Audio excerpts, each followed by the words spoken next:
आज पूरी दुनिया में ईद मनाई जा रही है, गांव में मिठाइयाँ बंट रही है, मस्जिदों में ईद की नमाज अदा की जा रही है, हर तरफ मुस्कुराहट है। मगर इसी दुनिया के कोने में गजा फलस्तीन के बेगुनाह लोग सिर्फ इस वजह से सजा भुगत रहे हैं क्योंकि उनका वजूद है। ईद उनके लिए नए जिस्म का कफन है, नए कपड़ों की जगह जिस्म पर मलहम लगा है और मुस्कुराहट की जगह चीखे और आंसू।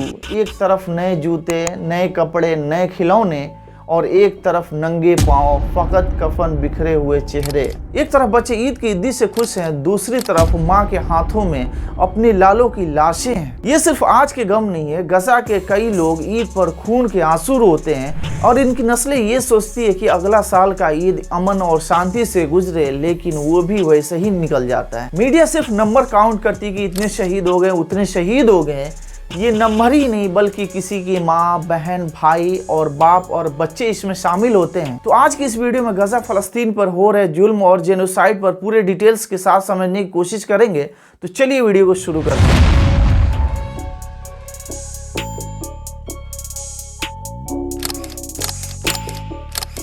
18 मार्च 2025 इजराइल ने गाजा के ऊपर अचानक से एयर स्ट्राइक करता है जिसमें काफी नुकसान होती है। ये एयर स्ट्राइक रात के लगभग 2:30 पे गाजा के अलग अलग शहरों को टारगेट किया जाता है जिसमें काफी नुकसान होती है। जैसे रफा, खान यूनुस और गाजा के सिटी को इजराइल द्वारा एयर स्ट्राइक किया गया। इजराइल द्वारा इस अटैक में रेसिडेंशियल बिल्डिंग, स्कूल और एक जेल भी इसमें शामिल था जिसमें 400 से ज्यादा फलस्तीनियों की मौत हो जाती है, जिसमें 174 बच्चे इसमें शामिल थे।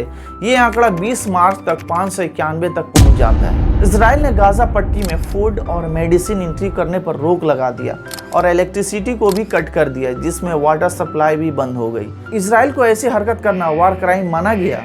इनकी दुश्मनी हमास के लड़ाकू से था तो उनसे दुश्मनी होनी चाहिए, लेकिन ये छोटे बच्चे और बेकसूर लोगों को टारगेट किया गया। ये तो एक अपराध है, जेनोसाइड है। आप सिविलियन लोगों को टच नहीं कर सकते, उनको टारगेट नहीं कर सकते हो।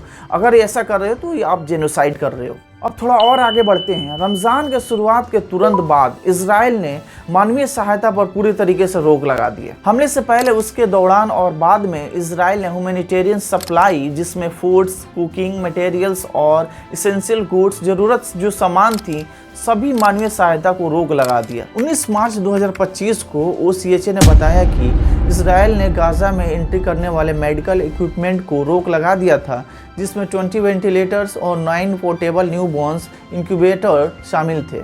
7 अक्टूबर 2023 से अब तक 50,000 से ज़्यादा फलस्तीनियन मारे जा चुके हैं, जिसमें 14,000 मिसिंग है, इनको भी डेड माना गया है। तो अगर इसको इंक्लूड कर दी जाए तो 64,000 हो जाएंगे, जिसमें 1,10,000 इंजर्ड हुए।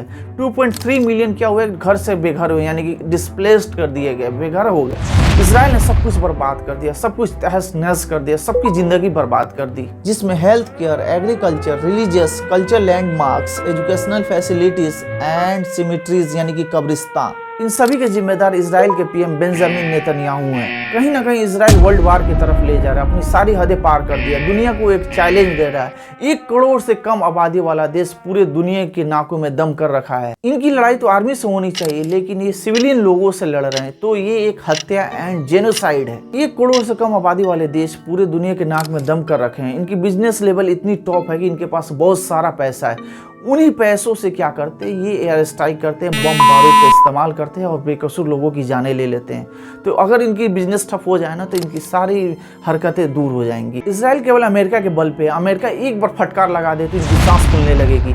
लेकिन हर देश क्या चाहता है कि अपनी बिजनेस, टैरिफ एंड डील की वजह से क्या करते हैं, एक दूसरे से कनेक्टेड होते हैं। लेकिन ये इंसानियत को नहीं समझ पाते। अगर एक बार इनको फटकार लग जाए या फिर इनकी बिजनेस डील को कैंसिल कर दी जाए तो ये आसमान से जमीन में आ जाएंगे। इजराइल के 7 लाख से ज्यादा एक्टिव बिजनेस है, हर देश में इसका प्रोडक्ट जा रहा है। अगर इसकी products and business deal cancel होने लगे, इसकी टैरिफ कैंसिल होने लगे, इसके बिजनेस कैंसिल होने लगे, तो ये क्या होगा, एकदम जमीन पे आ जाएगा। आज पूरी दुनिया चुप्पी साधी हुई है। अगर एक्शन लेना शुरू कर दिया तो इनकी बिजनेस डील खराब हो जाएगी। इजराइल ने सब कुछ डिस्ट्रॉयड कर दिया। 200 गवर्नमेंट फैसिलिटीज, 136 स्कूल, यूनिवर्सिटी, 823 मस्जिद, 3 चर्च और हॉस्पिटल इसमें शामिल हैं। इस वीडियो को बनाने का मकसद लोगों को अलर्ट करना एंड इंसानियत को जिंदा रखना। अगर आप एक्शन नहीं लेते हो, अगर नहीं बोलते हो, अगर कोई गलती कर रहा है तो उसके ऊपर एक्शन लेनी चाहिए, उसके ऊपर आवाज़ उठानी चाहिए। अगर हम ये चीज़ नहीं कर रहे हैं तो हमारी इंसानियत ख़त्म हो जाएगी। अगर दूसरे देशों के ऊपर अत्याचार हो रहे हैं, मारा जा रहा है, तो आपका हक बनता है कि उसके ऊपर आवाज़ उठाओ और बोल सकते हो ये चीज़ें गलत है। सच को कोई मिटा नहीं सकता, तो इसलिए इन चीज़ों पे आवाज़ उठानी चाहिए और जो सच है उसको सामने रखनी चाहिए। अगर कोई गलत कर रहा है तो उसको बोलो, उसके ऊपर एक्शन ली जानी चाहिए, तब पता चलेगा कि हाँ आपका इंसानियत कायम। अगर ऐसे ही आंकड़ा दिखा दे या फिर अपनी बिजनेस डील करने के लिए थोड़ा सा बोल दिए तो ऐसे काम नहीं चलेगा, उसके ऊपर एक्शन लेनी चाहिए। अगर कोई भी देश परेशान है तो उसके ऊपर क्या करनी चाहिए, एक्शन लेनी चाहिए और उसकी हेल्प करनी चाहिए, न कि उससे बिजनेस डील करना। जैसे यूक्रेन के ऊपर अत्याचार हो रहे हैं तो जो कमजोर पड़ जाता है तो उसका कोई साथ नहीं देता है। उससे बिजनेस डील करने के लिए क्या किया जाता है, साथ दिया जाता है कि आप हमसे बिजनेस डील कर लो, मैं तुम्हारा मदद कर सकता हूँ। तो ये मदद नहीं, ये एक बिजनेस डील है। तो ऐसा नहीं होता है, इंसानियत ऐसे कायम नहीं होती है। तो आप उससे नॉर्मली बात करके या फिर आप चाहो कि ये जंग रुक सके। कोई देश नहीं चाहता है कि जंग और खून खराबी हो और उनके बेकसूर लोगों की जाने जाएं। फ़लस्तीन और गाज़ा के लोग नहीं चाहते कि हमारे ऊपर बम बारूद गिरे, वो अमन शांति से रहना चाहते हैं। लेकिन क्या करता है, इजराइल उनके ऊपर अटैक करते हैं जिससे बेकसूर लोगों की जानें जाती हैं। वैसे यूक्रेन भी अमन शांति से रहना चाहता है, लेकिन दूसरे देश क्या करते हैं, बिजनेस डील करने लगते हैं। उनको तो वो सॉल्व करनी चाहिए प्रॉब्लम और अपनी इंसानियत दिखानी चाहिए। जो अटैक कर रहा है उनसे कन्वर्सेशन करनी चाहिए कि ये जंग को ख़त्म किया जाए। और ये जंग में मतलब दोनों साइड से मारे जाते हैं, इधर से भी मारे जाएंगे, उधर से भी मारे जाएंगे। तो कुछ बार पॉलिटिकल बेनिफिट के लिए भी किए जाते हैं, उनको जीतना होता है और सरकार चलाना होता है।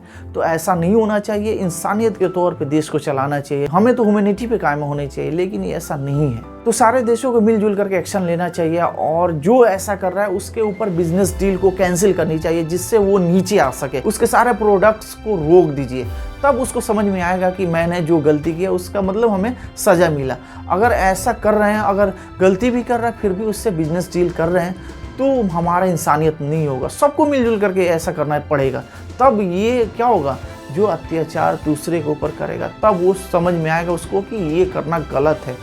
आप सिविलियन से वार नहीं कर सकते हो, उसके आर्मी से वार कर सकते हो। आप बहुत कुछ rule regulation and terms and condition होती है, उसको फॉलो अप करना होता है, तब जा कर के वार की जाती है। अगर वार आप सिविलियन लोगों को मार रहे हो, बेकसूर लोगों के ऊपर बम बारूद गिरा रहे हो, तो ये वार का रूल नहीं है। आप इसके खिलाफ जा रहे हो, तब तो आप एक हत्यारा हो गए, जेनोसाइड कर रहे हो। तो वैसे देशों को आप साथ ना दो तो उनको समझ में आ जाएगा। तो ये सारे देशों को मिल करके करना पड़ेगा, एक दो देश करेगा तो नहीं हो पाएगा। सभी देशों को ये कानून बनाना पड़ेगा और सभी को, अगर कोई देश दूसरे देश पे अत्याचार कर रहा है तो उसके ऊपर एक्शन लेना चाहिए। तब उसको एहसास होगा कि मैंने जो गलतियाँ की थी उसी का आज ये रिजल्ट मिल रहा है। तो अगर ऐसे हम करेंगे तो हर देश डेवलप होगा। तो अगर वीडियो सही लगी हो तो कमेंट करके ज़रूर बताएं और ये वीडियो को शेयर करें ताकि दूसरों के पास पहुंचे और लोग समझ सके और इंसानियत को जिंदा रखा जा सके। तो प्लीज़ वीडियो को लाइक शेयर एंड सब्सक्राइब करें। फिर मिलते हैं नेक्स्ट वीडियो में। Okay bye, thank you and salute you.